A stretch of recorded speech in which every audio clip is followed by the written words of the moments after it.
नमस्कार, city hall में आपका स्वागत है। एक और मुद्दे के साथ हम आपके बीच हाजिर हैं।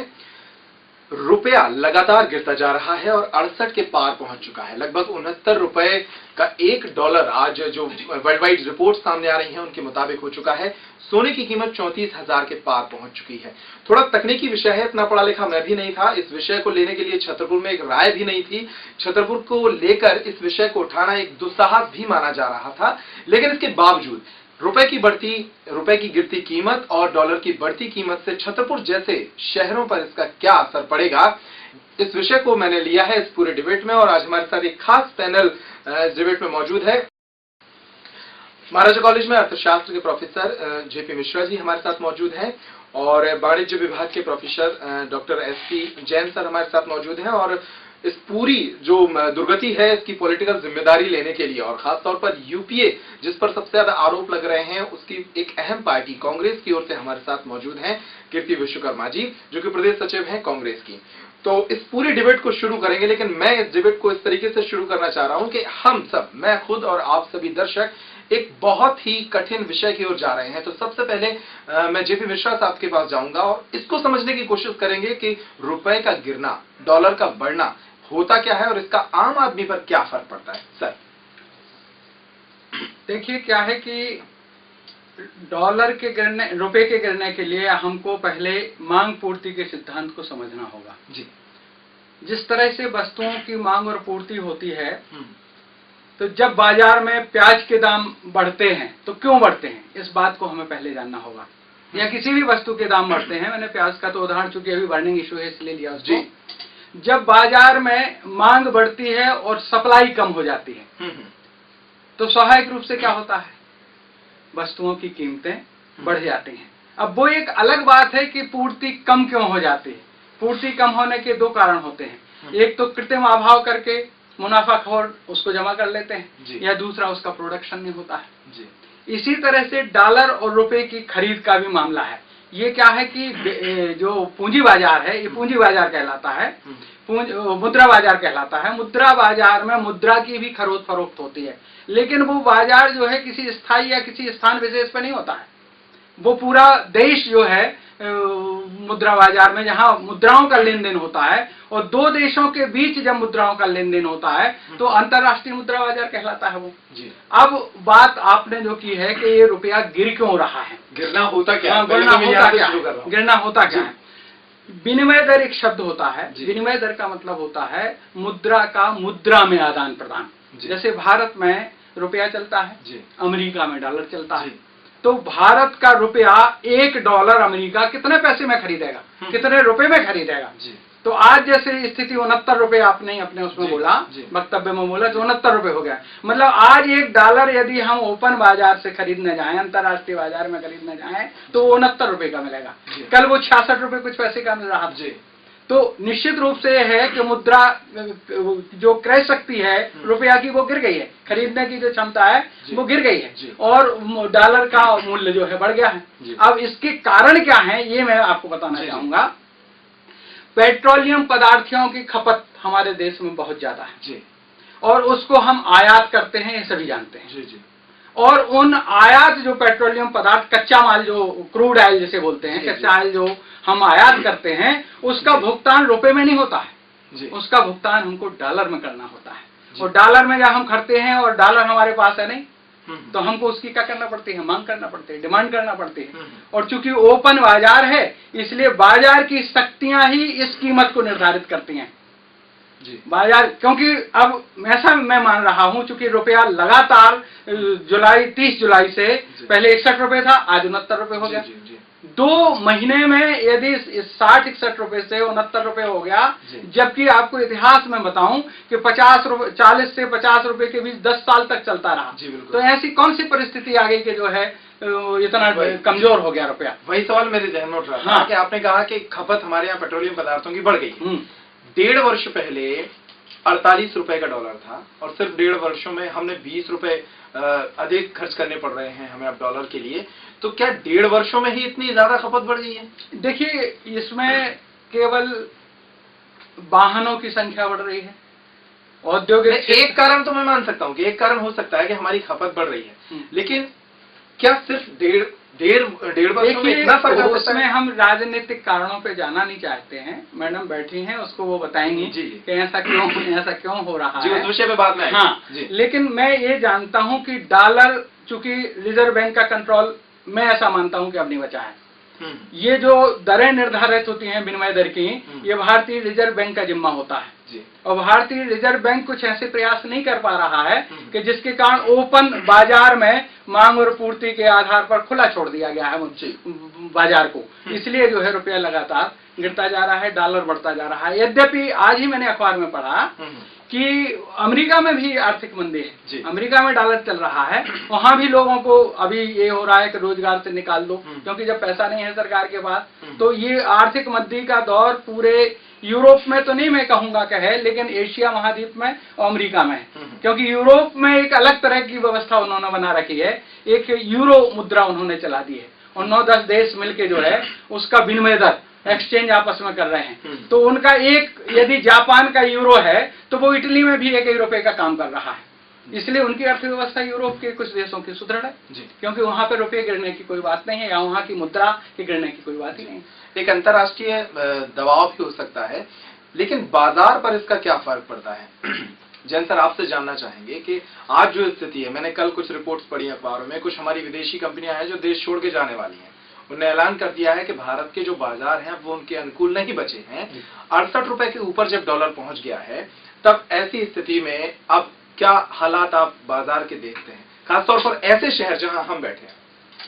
छतरपुर जैसे छोटे शहर में भी डॉलर का आज तक के ऐतिहासिक ऊंचे भाव को छूना जी प्रभावित करने वाला मुद्दा है। रुपए अपने निम्नतम भाव पर आज बंद हुआ है, 68 रुपए 80 पैसे। जी। ये छतरपुर जैसी जगह, छतरपुर, दिल्ली, बंबई, ये सारे व्यापारिक दृष्टि से एक दूसरे से जुड़े हैं। जी, बहुत हम ये नहीं कहेंगे कि केवल दिल्ली, बंबई या महानगरों, मेट्रोपॉलिटन सिटी में ही डॉलर के बढ़ने का असर पड़ता है। छतरपुर ही नहीं, एक छोटे कस्बाई क्षेत्र में भी डॉलर के बढ़ने का असर पड़ेगा, क्योंकि गांव में भी चीजें महानगरों से आती हैं, महानगरों से छोटे शहरों में आती हैं और छोटे शहरों से कस्बों में जाती हैं। ओवरऑल फर्क ऊपर से लेके एक ग्रामीण व्यक्ति तक पड़ेगा। और हमारी विदेशी मुद्रा बाहर जा रही है वस्तुओं को आयात करने में। हमने आयात बहुत बढ़ाए हैं, निर्यात हमारे कम हुए हैं। हमें आयात में भुगतान करना होता है डॉलर में। हमने भारी मात्रा में डॉलर आयात करने के कारण विदेशों को चुकाया है। हमारा भुगतान संतुलन गड़बड़ हुआ है। हमारा चालू खाता घाटा, जिसको करंट डेफिसिट कहते हैं, करंट अकाउंट डेफिसिट कहते हैं, वो बहुत तेजी से बढ़ा है। और इस चीज को बढ़ते हुए देख के पिछले जनवरी में हमारे केंद्रीय वित्त मंत्री चिदम्बरम जी ने प्रयास किया कि हम डॉलर की विदेशी सप्लाई को रोकेंगे, हम इसकी कीमत को रोकने के लिए आयात घटाएंगे, निर्यात बढ़ाएंगे। उन्होंने रुपए की कीमत को थामने के लिए बहुत प्रयास किए, लेकिन 2 दिन बाद ही अंतर्राष्ट्रीय प्रभाव भी ऐसा होता है कि केवल एक वित्त मंत्री के चाहने से या सरकार के चाहने से उतना प्रभाव नहीं पड़ता है। अनेक शक्तियां, जो आर्थिक शक्तियां होती हैं, उसके कारण भी हम रुपए को थाम नहीं पा रहे हैं। अनेक उपाय किए हमने। रिजर्व बैंक के गवर्नर ने भी बैंक के द्वारा रुपए को कंट्रोल करने की कोशिश की है। उनकी अपनी नीति आई है। नए गवर्नर, उनको भी हमने आशा भरी निगाह से देखा है। तो जो दिल्ली, बॉम्बे या औद्योगिक नगरों में हो रहा है, हमारी औद्योगिक विकास की दर जो 11.5 हुआ करती थी कुछ साल पहले, आज 5% पर आकर अटक गई है। बिल्कुल। हम सरकारों को दोषारोपण देते रहे, उनकी गलत नीतियों को दोषारोपण देते रहे, तो एक कारण वो हो सकता है, लेकिन हमारी आंतरिक कारण भी है। रोजगार के अवसर हमारे निजी क्षेत्र में कम हुए हैं, बेरोजगारी फैली है, युवा हताश है। गांव का व्यक्ति आज खेती पर आश्रित न होकर वो मजदूरी करके पेट भरना चाह रहा है, पलायन कर रहा है और चीजें उसको महंगी मिल रही हैं। तो गांव से लेकर शहर तक की तस्वीर आर्थिक रूप से एक कड़ी से दूसरी कड़ी जुड़ी हुई है। हम इनको अलग होकर नहीं देख सकते। अगर महानगर के व्यक्ति इस डॉलर की कीमत के बढ़ने से, आज सोना अभी आते समय स्टूडियो में मैंने देखा कि 35,010 ग्राम को टच कर रहा है। चांदी बेताब है 59,000 को टच करने को। क्रूड ऑयल हमारा बहुत महंगा हो रहा है, डीजल के दाम 3-4 रुपए बढ़ाने की सरकार सोच रही है। तो जब डीजल बढ़ेगा तो चीजों को ढोने की लागत बढ़ेगी, ढोने की लागत बढ़ेगी, यातायात व्यय बढ़ेगा, परिवहन व्यय बढ़ेगा, माल महंगा होगा तो वो शहरी बाबू को भी महंगा मिलेगा और भोले भाले ग्रामीण को भी गांव तक पहुंचाने में महंगा होगा। तो सारे लोग, हर तबके के लोग इससे प्रभावित है। और आज की स्थिति, जैसे ही बाजार खुला, शेयर मार्केट 500 पॉइंट नीचे तक गया, हाहाकार मचा बाजार में, और देश के तमाम अर्थशास्त्रियों के माथे पर चिंता की रेखाएं दौड़ गई कि अब डॉलर 70 की ओर, वो दूर नहीं कि 70 को टच करेगा।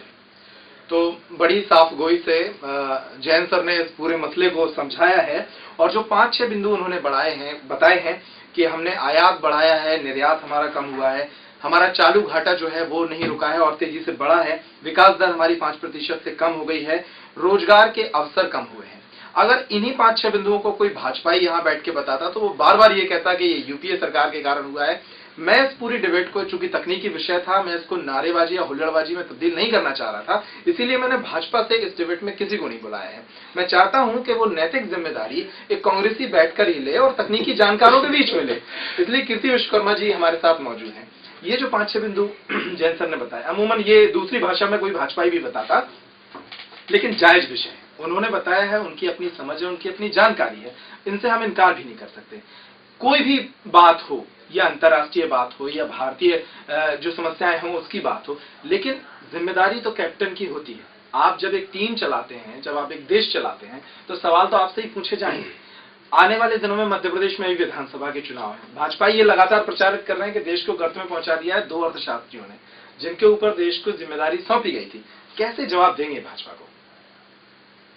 यहाँ पे भाजपा को जवाब देने में मैं कम इंटरेस्टेड हूँ।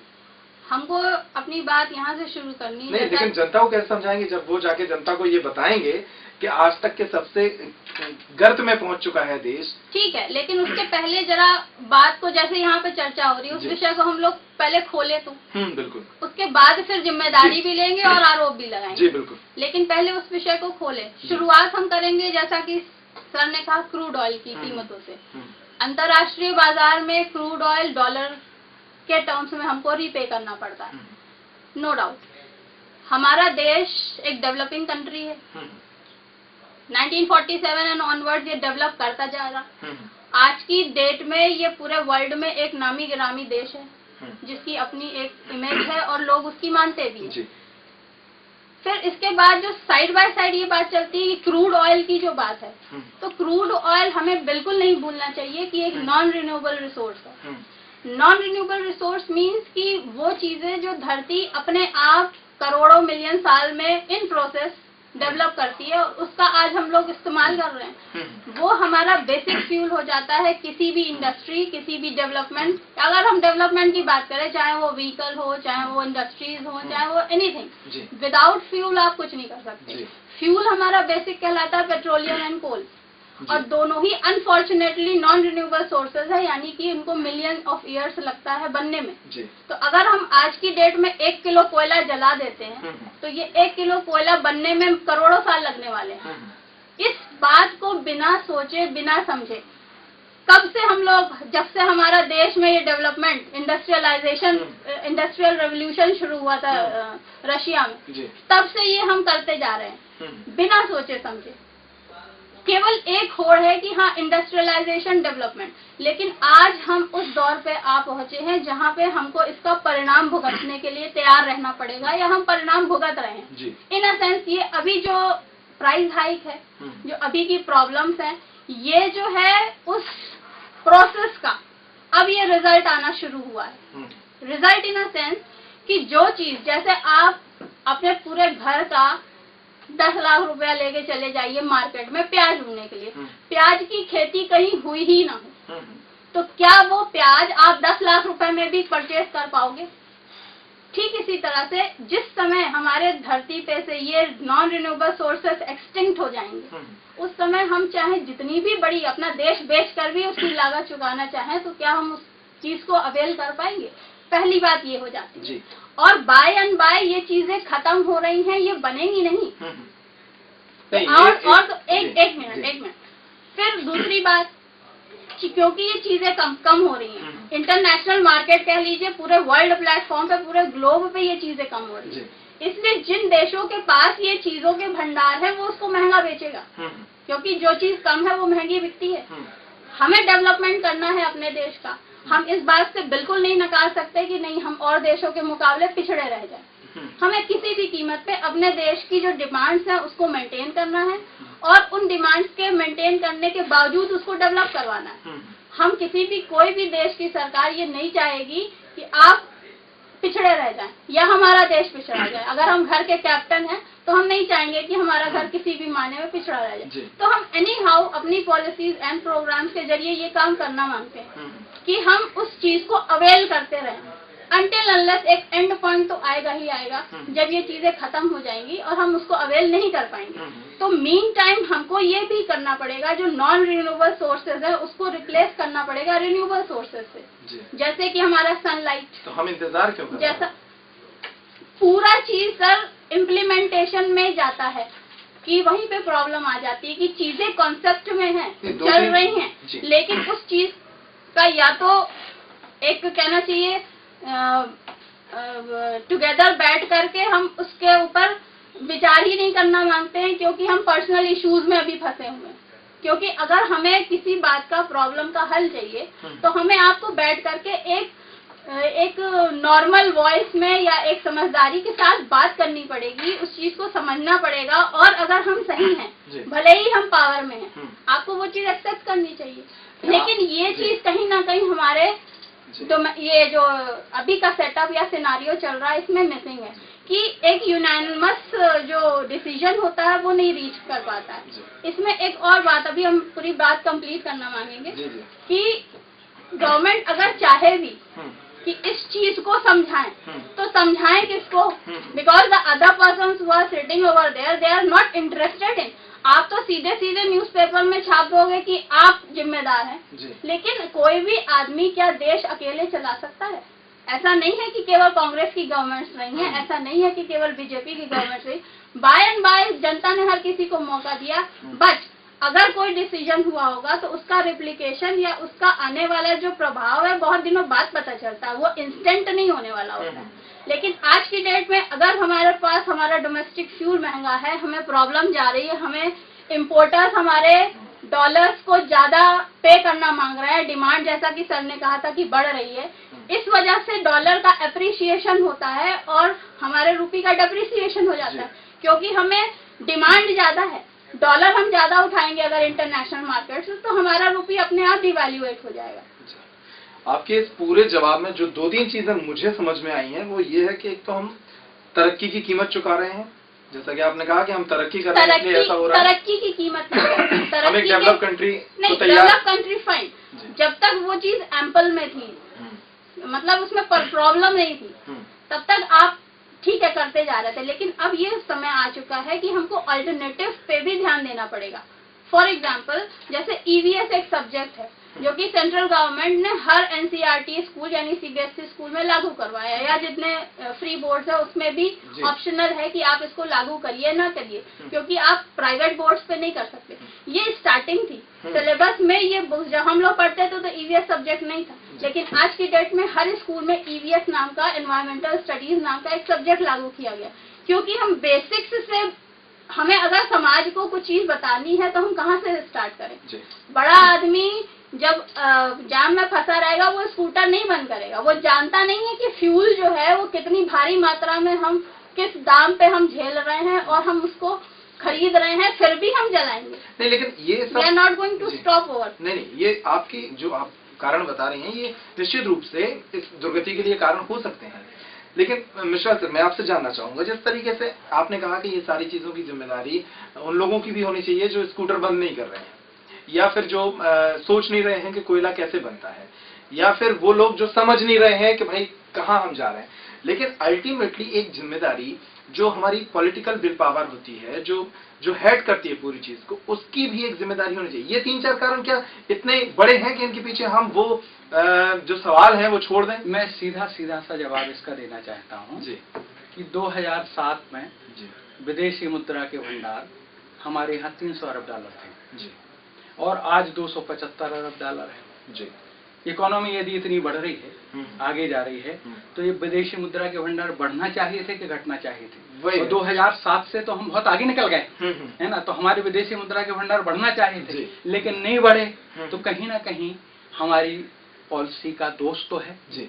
भले ही मैडम ने स्वीकार किया कि इम्प्लीमेंटेशन का दोष है, हाँ। है ना, क्योंकि जो ब्यूरोक्रेट्स हैं हाँ। वो अपने तरह से काम करते हैं। बिल्कुल। और इस देश में कितने इशू ब्यूरोक्रेट्स के माध्यम से उठे हैं, मतलब सरकार को भोगना पड़ते हैं, लेकिन उसके लिए जिम्मेदार खास तौर से यदि देखा जाए, गहराई में जाए, तो वो ब्यूरोक्रेट्स करते हैं। तो ये बात तो सत्य है।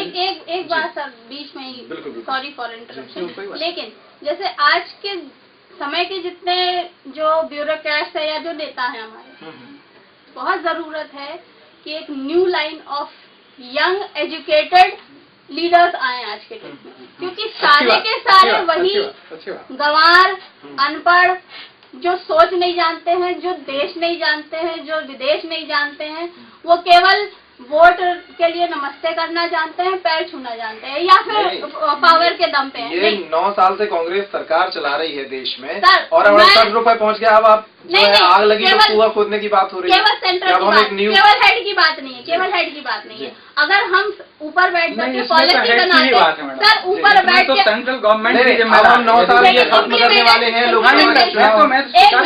जैसे हेड, ठीक है, हमने पॉलिसी बनाई, उसको इम्प्लीमेंट हम खुद ही थोड़ी ना जाएंगे घर घर करने। उसके लिए जो जनता के नुमाइंदे हैं उनको कैसा होना पड़ेगा, उनको समझदार होना पड़ेगा। आप जो कह रही हैं बिल्कुल सही है, और किताबों में भी यही लिखा है। और इसके लिए जनता को भी नैतिक जिम्मेदारी उठानी पड़ेगी कि हम उन लोगों को चुने जो हमारी बातों को, हमारी समस्याओं को समझ पाए, किसी दबाव में आके ना चुने। आज बिल्कुल बहुत रेवोल्यूशन का समय चल रहा है, बिल्कुल चेंज होना चाहिए हर चीज, क्योंकि अब वो ढर्रा नहीं चलेगा जैसे आज दिन तक चलता आया है। वो चेंज की परिभाषा में सिर्फ वो कांग्रेस की लीडरशिप भी आती है आपकी नजर में? कोई भी आए, लेकिन एजुकेशन मस्ट बी देयर, समझदारी होनी चाहिए, सहनशीलता होनी चाहिए, लोगों को समझने का एटीट्यूड होना चाहिए। केवल चिल्लाना, केवल नारेबाजी, केवल सड़कों पर उतरना, ये पुराने मैनरिज्म्स हो गए। ये आज की डेट में अगर ऐसे ही चलेंगे तो अब एक ग्राफ होता है ना, आप अब जाते हैं, अब आप लो जाने लगेंगे। उसी वजह से, जिस वजह से आप अप आए थे अभी तक, उसी वजह से वो पूरा ग्राफ ऑल्टर होके आप लो जाने लगोगे। तो इसलिए बहुत रेवोल्यूशन की चेंज है, और ये एक आदमी के करने से नहीं होने वाला है। इसमें हम सब लोगों को, हर लोगों को जिम्मेदारी लेने पड़ेगी, हम लोगों को इकट्ठे होना पड़ेगा। इस तरह की डिबेट रोज होनी चाहिए, हर व्यक्ति में होनी चाहिए, हर घर में होनी चाहिए। टीचर्स पढ़ा रहे हैं, बच्चों को नहीं पता है, ईवीएस हम पढ़ा रहे हैं, टीचर को खुद ही नहीं पता हम क्या पढ़ा रहे हैं। तो जब हम बीज ही गलत डाल रहे हैं तो आपसे जानना चाहिए, जिस तरीके से जो बातें कही जा रही है कि अब हमें एक यंग पॉलिटिक्स या यंग लीडरशिप डेवलप करनी पड़ेगी, वो सुधार करेगी। हम 9 साल से एक सरकार को वक्त दिए थे, और अब ये हालत जब खराब हो गई है तो हम फिर ये नई नई उम्मीदों की बातें करेंगे तो फिर बहुत सारा वक्त लग जाएगा। अभी स्टैंडर्ड एंड पुअर्स जो एक संस्था है जो सारे देशों की रेट करती है, उसने ये कहा है कि भारतीय अर्थव्यवस्था की हालात और भी बदतर होने वाले हैं कुछ दिनों में, और जल्दी से जल्दी ये 70 के ऊपर पहुंच जाएगा। ऐसे हालातों में क्या ये जवाब संतोषजनक है कि हम एक नैतिक शिक्षा की बातें करें कि अब हमें एक नई पॉलिटिक्स चाहिए, या हम स्कूटर बंद करें? ये चीजें तो पहले भी हो सकती थी अगर होना होती तो। देखिए, भारत एक दुनिया का सबसे बड़ा लोकतांत्रिक देश माना जाता है। अब ये आदर्श रूप में तो बहुत अच्छा विचार है जी कि हमें आमूलचूल परिवर्तन कर देना चाहिए, बहुत क्वालिफाइड व्यक्ति चाहिए जी, और राजनीति में बहुत अच्छे लोग आए, बहुत योग्य लोग आए। लेकिन लोकतंत्र में ऐसा कोई ढांचा ही नहीं बना है।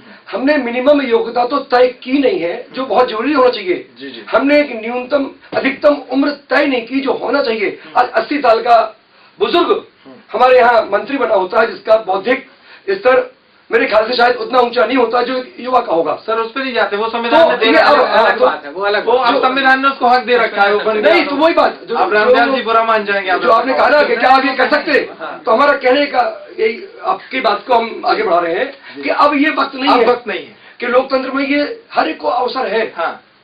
उसमें अब ये सोचने का वक्त ही नहीं बचा है। संविधान हमें बस वही उसी बात को मैंने बढ़ाया कि अब हम बहुत आदर्श बात को व्यावहारिक रूप में परिणत करने की ओर नहीं पाते हैं लोकतंत्र में।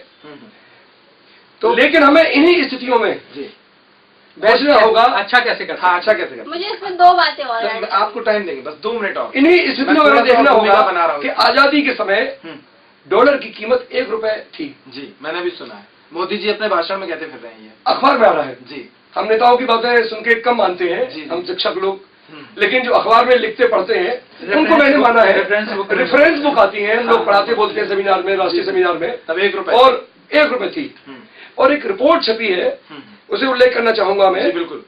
जनवरी महीने में द इकोनॉमिस्ट, ये बहुत स्टैंडर्ड पत्रिका है एक आर्थिक मसलों की दुनिया भर के, जी जी इसने एक रिपोर्ट प्रकाशित की है जिसमें बताया गया है कि यदि खरीदारी की शक्ति के आधार पर आकलन करें तो प्रति डॉलर का असली मूल्य मात्र 19 रुपए 75 पैसे है। मतलब डॉलर का मूल्य बाजार में हम 3 गुना से अधिक चुका रहे हैं। खरीदारी की दृष्टि से अभी भी उसका उतना मूल्य नहीं है, एक हवा बना रखा है। और कुछ मुझे तो लगता है कि ये कृत्रिम हवा से चल पड़ी है, एक दौर से चल पड़ा है कि डॉलर भारी भारी भारी सब, और मानसिकता सी बन गई है हमारी। मुझे लगता नहीं कि वास्तव में इतनी इसमें दम है।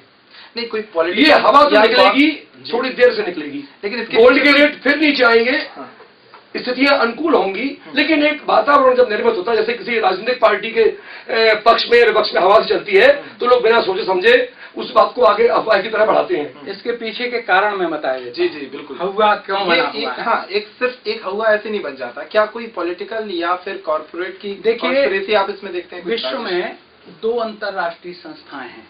जी एक को कहते हैं हम विश्व बैंक और एक को कहते हैं अंतर्राष्ट्रीय मुद्रा कोष, IMF। यहाँ IMF। जी और ये जो है एक दीर्घकालीन ऋण देती है देशों को, सदस्य देशों को, और एक अल्पकालीन ऋण देती है। जी और उसमें जो वोटिंग पावर होता है वो विकसित देशों का ज्यादा होता है। जी तो जो विकासशील राष्ट्र हैं भारत जैसे, इन पे दबाव बनाते हैं क्योंकि इनके पास वोटिंग पावर होता ही नहीं। अभी आपने भी सुना होगा, पढ़ा होगा कि सुरक्षा परिषद एक वो है, उसमें एक संस्था है, उसका स्थायी सदस्य नहीं भारत बन पा रहा आज तक, जी क्योंकि वोटिंग पावर विकसित देशों के पास है और अमेरिका उनका लीडर है ना। इस कारण से अंतर्राष्ट्रीय वित्तीय संस्थाओं के नियम जैसे वो चाहते हैं बना ले जाते हैं, और उनके माध्यम से जो है उन्हीं नियमों पे जो है विकासशील राष्ट्रों को चलना होता है। क्योंकि जैसा कि अभी मैडम ने कहा था कि जब हम विकासशील अर्थव्यवस्था की ओर उन्मुख हैं तो हमें कर्ज तो लेना पड़ेगा, है ना। अब उनकी जो नीतियां हैं उनके आधार पर लेना पड़ेगा। तो ये वो ठीक वैसी बात है कि एक साहूकार के पास जब एक गरीब आदमी कर्ज लेने जाता है तो वो अपनी शर्तों पे कर्ज देता है, उसका मकान रख ले जो, बस ठीक वही अंतर्राष्ट्रीय स्तर पर व्यवस्था बनी हुई है। एक कारण। जी दूसरा कारण एक और बताता हूँ। 2 शब्द हैं, एक FII और FDI। FDI पे अभी बहुत बवाल मचा रहा। तो FII है फॉरेन इंस्टीट्यूशनल इन्वेस्टर्स, विदेशी संस्थागत निवेशक। जी ठीक है। ये क्या करती हैं कि जब भारत में शेयर मार्केट ज्यादा दिखा तो पैसा डॉलर डाल दिया, जैसे ही उनको लगा कि डाउन हो रहा है तो तुरंत निकाल लिया। कोई बैन ही नहीं है भारत सरकार का उस पर। FDI में बैन है कि 3 साल का लॉक रहेगा, जैसा अपन इंश्योरेंस कराने जाते तो FDI में तो वो है, लेकिन FII में कोई वो नहीं है। और ये विदेशी अंतर्राष्ट्रीय वित्तीय संस्थाओं का और विदेश के जो विकसित देश हैं उनका ये दबाव रहता है, तो भारत सरकार जो है उनको मान लेती है।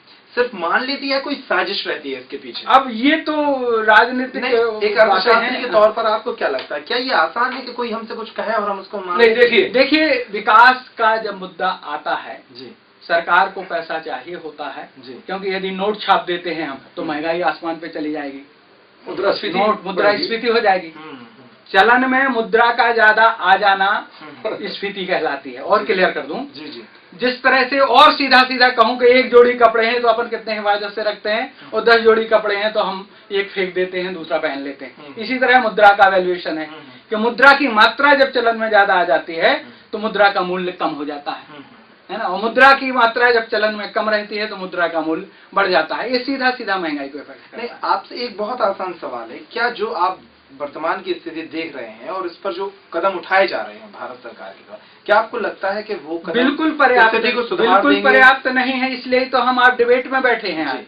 क्या कदम हो सकते हैं? वो कदम ये हो सकते हैं कि सोने पे प्रतिबंध लगा दिया जाए, देश का पैसा जो है बाहर ना जाए जी, डॉलर के रूप में हम उनको भुगतान करते हैं ना, हमें इंपोर्ट बंद करना पड़ेगा। हाँ, सोने का खास तौर से, क्योंकि बहुत ज्यादा पैसा जो है सोने में चला जाता है और हम डॉलर में उसका भुगतान करते हैं। इतना हमारे दर्शक भी कर सकते हैं, अगर सोना ना खरीदें तो काफी हद तक स्थिति है ना, सुधर सकती है। क्योंकि डॉलर में भुगतान होता है विदेशी देशों में, तो वो जो है हमारा जो विदेशी मुद्रा भंडार है, डॉलर का जो भंडार है वो हम उसमें खर्च कर देते हैं।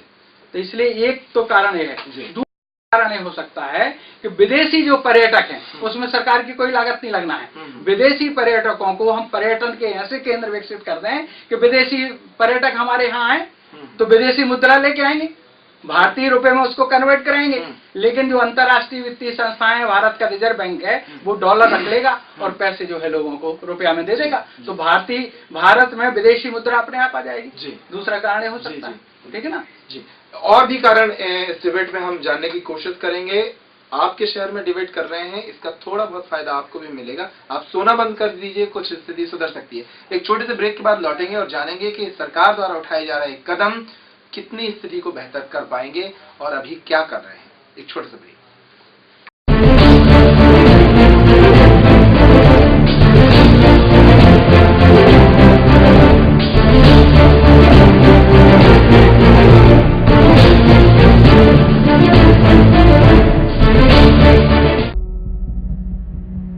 मध्य प्रदेश का छतरपुर जिला बुंदेलखंड का एक महत्वपूर्ण जिला है।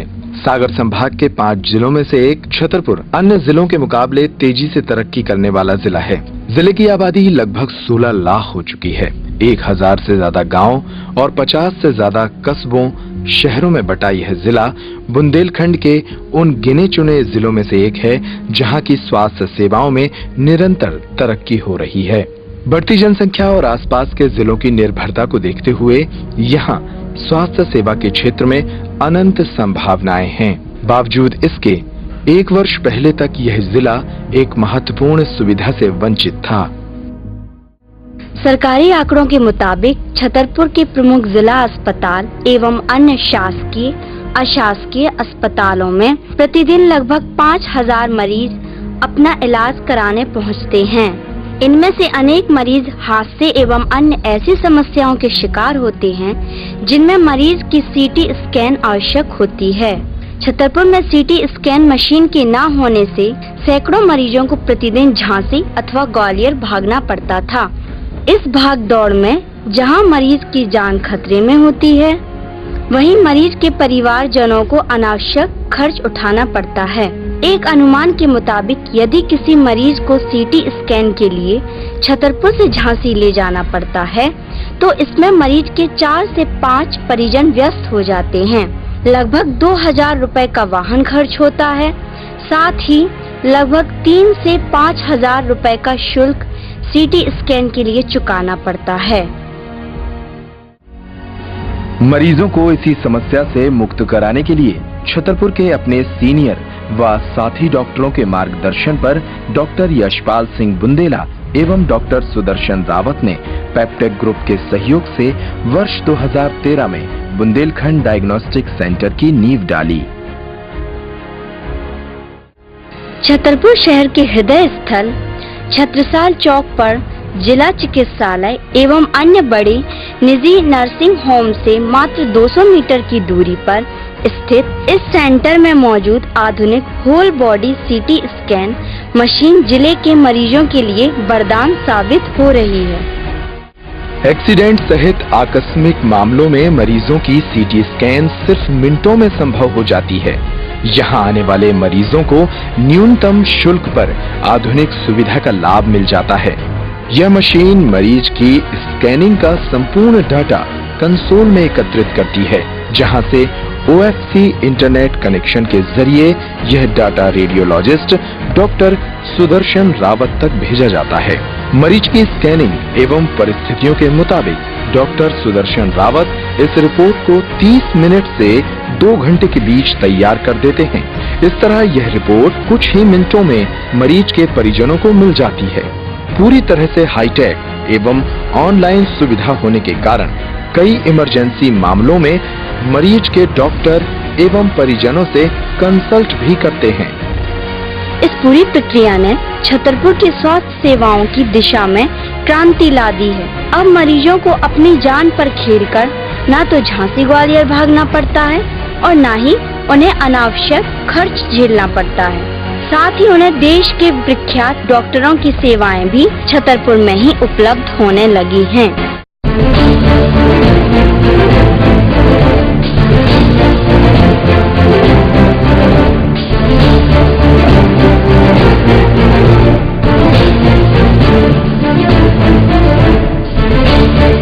ब्रेक के बाद एक बार फिर सिटी हॉल में आपका स्वागत है। ब्रेक पर जाने से पहले हम देश की जो दुर्गति हो रही है, डॉलर के लगातार बढ़ते दाम के जो कारण हैं उन पर चर्चा कर रहे थे।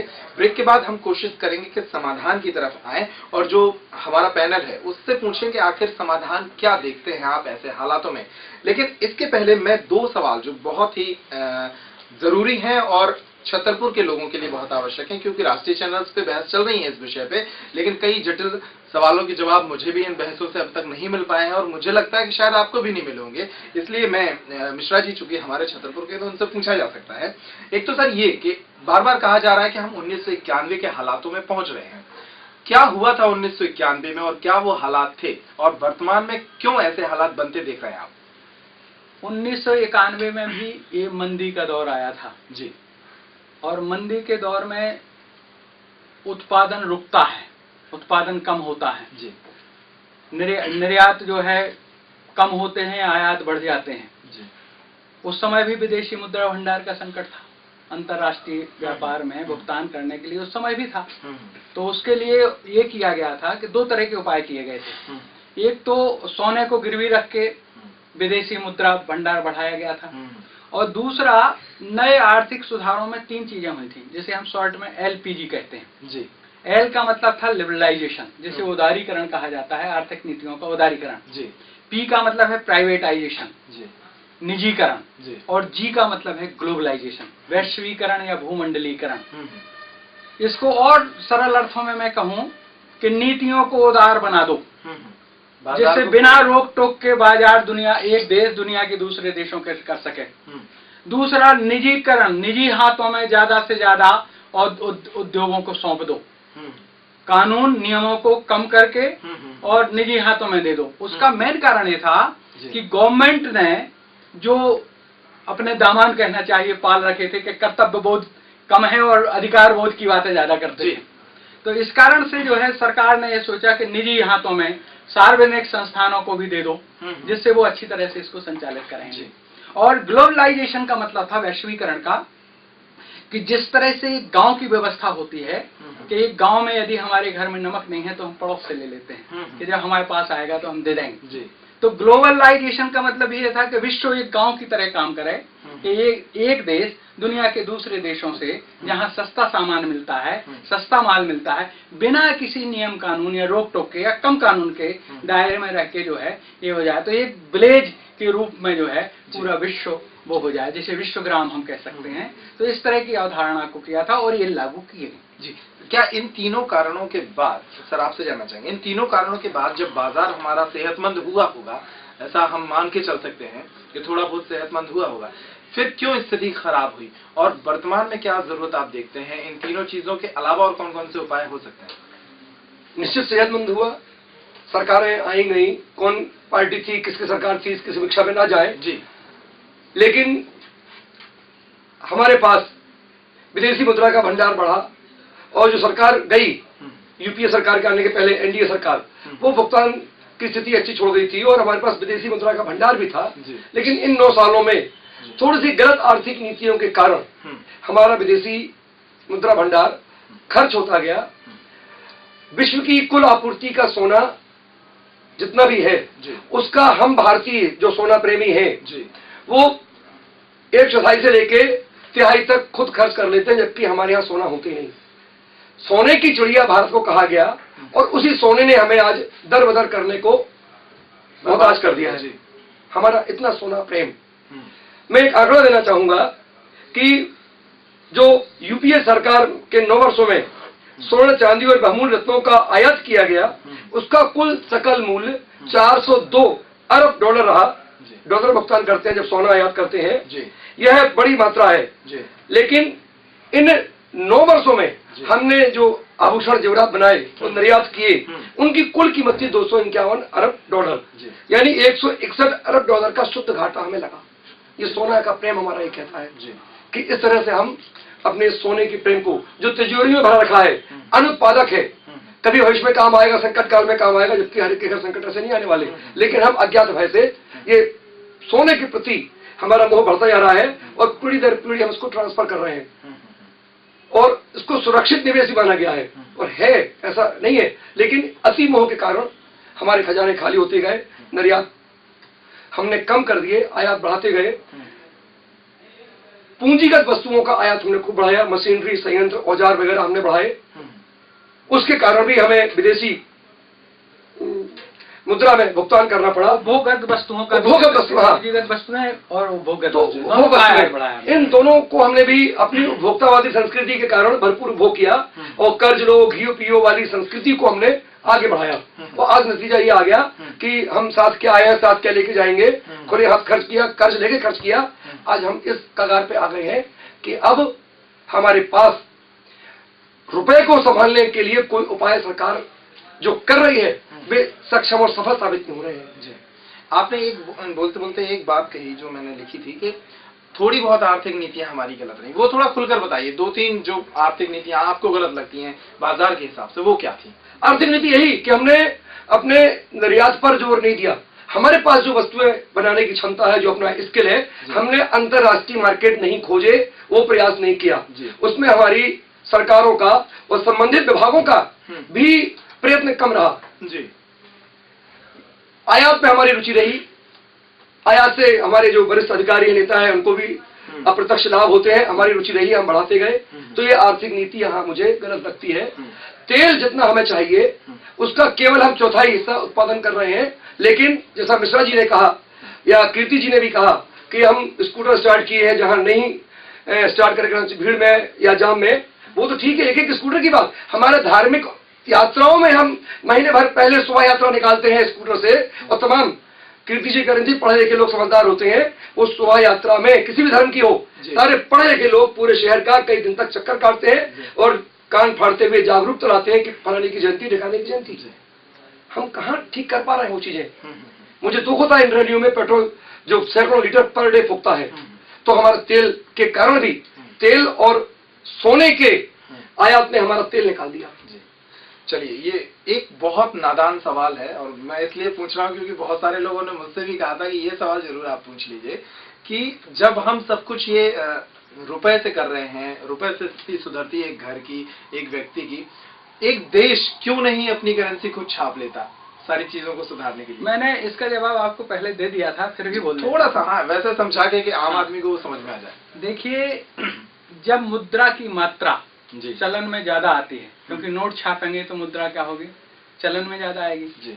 और चलन में जब मुद्रा की मात्रा ज्यादा आती है, सर्कुलेशन बोलते हैं उसको अंग्रेजी में, तो मुद्रा का मूल्य कम हो जाता है, उसकी खरीदने की जो क्षमता है वो कम हो जाती है। उदाहरण के लिए, जैसे आज महंगाई का दौर है, आज आपको शक्कर 30 रुपए या 32 रुपए किलो मिलती है जी। मुद्रा जिस दिन चलन में, जो अभी चलन में है मुद्रा, इससे ज्यादा छपके जब चलन में आ जाएगी तो मुद्रा का मूल्य और कम हो जाएगा। ये हमारा स्वभाव होता है, बाजार का स्वभाव होता है। तो इसलिए 32 की जगह वो 40 और 50 रुपए में, जिस तरह का मुद्रा का चलन फैलाव होगा, भाव होगा, तो उसी हिसाब से जो है क्रय शक्ति घट जाएगी, उसकी खरीदने की क्षमता घटेगी और कीमतें बढ़ जाएंगी। तो सरकार को ये देखना पड़ता है कि आम आदमी की पहुंच के बाहर कीमतें ना हो जाएं। हो जाती हैं वो एक अलग बात है, इसलिए वो स्वतंत्र रूप से मुद्रा छापने का काम नहीं कर सकते। नहीं, लेकिन क्या क्या और ऐसे मापदंड होते हैं करेंसी छापने के लिए, जिसके लिए एक सरकार? देखिए, शुरुआत में तो जब पत्र मुद्रामान का चलन हुआ, पत्र मुद्रामान का मतलब होता है कागजी मुद्रा। पहले आपको याद हो या आप जानते होंगे, 2 तरह की ही मुद्राएं दुनिया में चली, एक तो धातुई मुद्रा और दूसरा पत्र मुद्रा। धातुई मुद्रा में सोने की जो मुद्रा होती है, चांदी की जो मुद्रा होती है, वो इस स्टैंडर्ड से बनाई गई थी कि यदि ये मुद्रा ना भी रहे तो उतने रुपए का सोना बिक जाए, जिससे आदमी का, आम आदमी का विश्वास, चूंकि धातुई मुद्रा में था, धातुई मुद्रा चलन में थी, इसलिए यदि सोने का एक सिक्का है तो वो 1 रुपए का है, और सिक्का नहीं भी है तो वो भी 1 रुपए में जाएगा। तो धीरे धीरे जब ये विश्वास बढ़ा, आर्थिक विकास हुआ, दुनिया में आदान प्रदान शुरू हुआ। भाई वास्को डी गामा भारत आया, क्यों आया? व्यापार के लिए। लेकिन उस समय जो है मुद्राओं का चलन या मुद्रा का जो लेन देन था वो धातु मुद्रा में था, इसलिए कोई प्रॉब्लम नहीं था। स्वर्ण मुद्राएं यहाँ से ले गए, अपना सामान दे गए, वहां से चाहिए तो। ये दिक्कत जब से आई, जब पत्र मुद्रा चलन में आई, एक ग्रेशम अर्थशास्त्री हुआ है, तो महारानी एलिजाबेथ के जमाने में थे वो ग्रेशम, एक वित्त मंत्री थे उनके।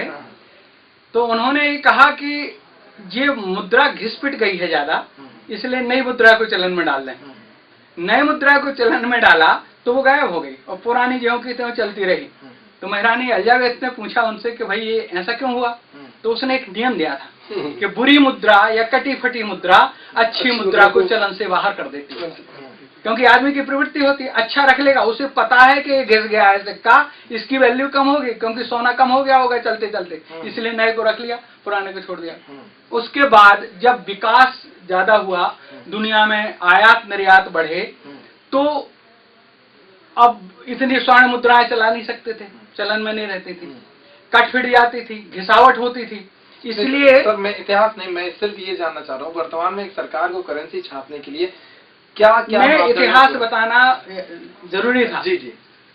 जब विश्वास लोगों का मुद्रा पे आया तो वो स्वर्ण मुद्राएं थी, लेकिन पत्र मुद्रा को चलाने के लिए कोई लेने को तैयार नहीं था जी। तो इसलिए उतना स्वर्ण भंडार पहले बैंकों ने या रिजर्व बैंक ने या केंद्रीय बैंक ने अपने पास रखा और पत्र मुद्रा को चलन में डाला कि यदि कोई आदमी चाहेगा कि हमें नहीं, हमारा तो पैसा वापस करो। तो इसलिए उन्होंने जो है तो धीरे धीरे रिजर्व, पहले 100%, यदि 1 लाख मुद्राएं निकाली तो 1 लाख का सोना अपने पास रखते थे।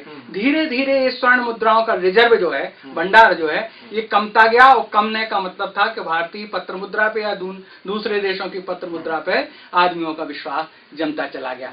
और आपने देखा होगा कि मुद्रा में लिखा रहता है कि मैं धारक को इतने रुपए देना है, कि मतलब यदि ये खराब हो जाए, चलन से बाहर हो जाए, तो उतना पैसा या अपने मूल्य की धातु वो धारक मिल जाएगी। जी। तो हम जितना सोना बैंक में रखेंगे उतनी ही मुद्राएं छाप पाएंगे। हाँ, लेकिन अब आज नहीं है इसलिए, आज तो धीरे धीरे विश्वास बढ़ता चला गया है, इसलिए बैंक ने धीरे धीरे कम किया। पहले 60% किया, फिर 70, 50 किया, फिर 30 किया, आज तो संभवतः शायद 10% ही है।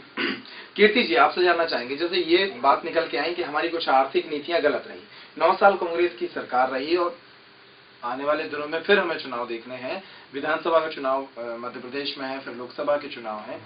इन आर्थिक नीतियों के बाद जो नाकामी देश देख रहा है, क्या लगता है आपको कांग्रेस को इसका चुनावी नुकसान होगा? ईमानदार जवाब दीजिएगा। मुझे ऐसा नहीं लगता कि कांग्रेस को इसका नुकसान होगा। कांग्रेस को इसका नुकसान इसके पहले कि मैं आपको इस बात का जवाब दूं, हम सर की बात सुन रहे थे, उसमें 2 बातें मुझे स्ट्राइक करी जो मुझे कहनी है। जी। सबसे बड़ी प्रॉब्लम हमारे सरकार के सामने या हम सब के सामने ये है कि हमारा जो मार्केट है वो वोलेटाइल हो रहा है।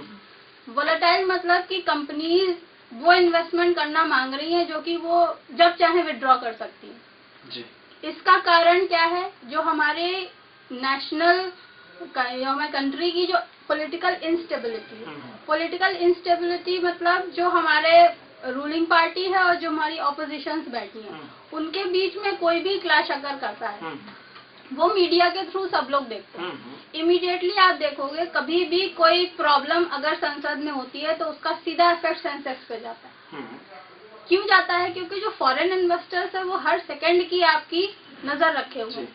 एवरी टाइम जैसे ही उनको फील होता है कि हाँ अब ये चीज इन लोगों के बस के बाहर जा रही है, यानी हम प्रेजेंटेशन जो दे रहे हैं अपने देश का दूसरे देशों के सामने, उसकी वजह से वो मार्केट सीधा क्रैश करता है। और फिर जब थोड़ा स्टेबल होता है तो फिर वो डायरेक्ट, तो ये जो लगाना पैसा और निकालना पैसा, ये वोलेटाइल बहुत हो गया।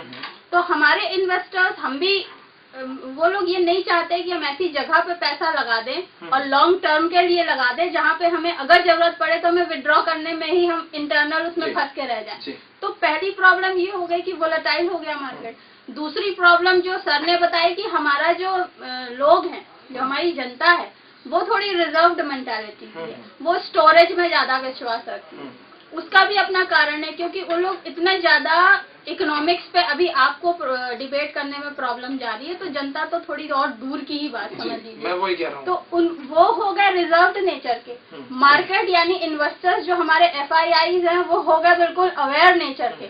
और हम लोग आपस के झगड़ों को एक टेबल पे बैठ के सुलझाना नहीं मांगते या नहीं चाह रहे हैं, या रूलिंग पार्टी कुछ कह रही है तो हमें तो अपोज करना है, वेदर यू आर राइट और wrong, I am not concern. लेकिन ये जो सिस्टम चल रहा है, ये जो चुनाव की वजह से भी हो सकता है, क्योंकि हर पार्टी अपने आप को एम्फसाइज करना मांगेगी, नो डाउट। लेकिन हम बिल्कुल यहाँ से एक जनता की हैसियत से हम बोल रहे हैं, क्योंकि हम भी यही समाज में रहते हैं। हमें जो फील होता है हम आपके माध्यम से लोगों से कहना मांगते हैं। इसमें बिल्कुल कोई ये बात नहीं होती कि हम कांग्रेस के हैं या बीजेपी।